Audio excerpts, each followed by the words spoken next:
আসসালামু আলাইকুম। টেক্সটাইল ফিনিশিংয়ে যারা জব করেন, ব্রাশ বা সুইডিং সম্পর্কে জানেন না এমন লোক নিহায়তি কম। আর যারা টেক্সটাইলের সাথে জড়িত নাই, তাদের জন্য সহজভাবে বলে রাখি, শীতের আরামদায়ক পোশাক, হুডি এবং কম্বল টেক্সটাইলের যে মেশিনে প্রসেস করা হয় তাই ব্রাশ মেশিন। যাই হোক, টেক্সটাইলের অত্যাধুনিক প্রযুক্তি সম্পন্ন মেশিনগুলো কোন দেশীয় ব্র্যান্ড, মডেল বা কোন মডেলের কত দাম জানার কিউরিওসিটি যদি আপনার মধ্যে থেকে থাকে, তাহলে ভিডিওটি সম্পূর্ণ দেখবেন।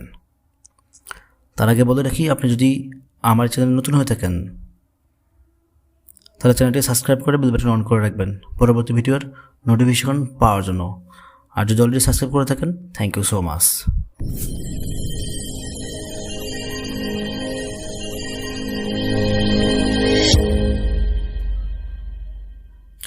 ব্রাশ মেশিনের কী কাজ, কীভাবে টেক্সটাইলে ব্যবহার করে, এখন এগুলো নিয়ে আলোচনা করব না।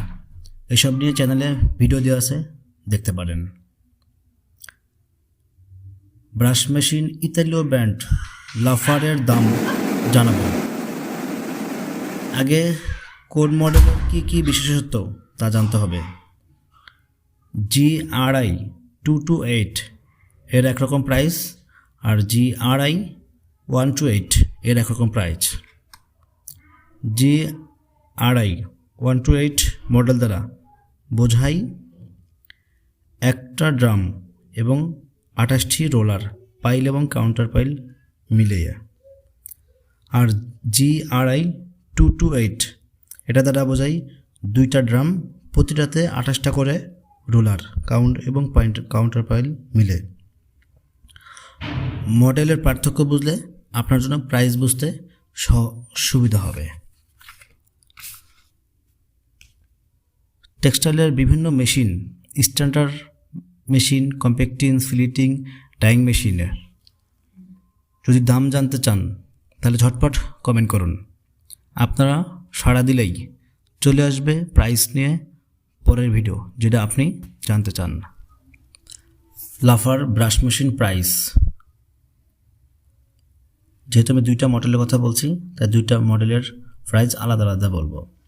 GRI 128 অর্থাৎ একটা ড্রামের যে মেশিন, সেটা হচ্ছে তার প্রাইস হচ্ছে 1000 অর্থাৎ 1,10,000 থেকে 1,20,000 ইউরো, যা বাংলা টাকায় কনভার্ট করলে দাঁড়ায় 1,24,567,000 টাকা থেকে 1,35,27,891 টাকা।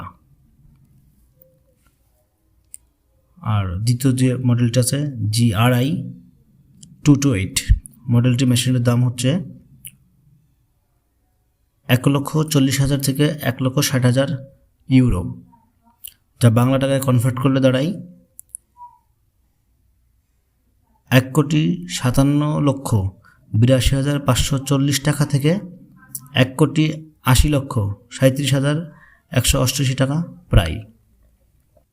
টেক্সটাইলের যে কোনো মেশিনের বা যে কোনো ব্র্যান্ডের মেশিনের দাম জানতে কমেন্ট করুন, সেই অনুযায়ী ভিডিও নেওয়ার চেষ্টা করব।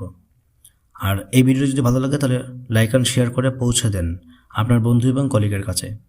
সুস্থ থাকুন আর নিজেকে বিনয়ী করুন। ধন্যবাদ।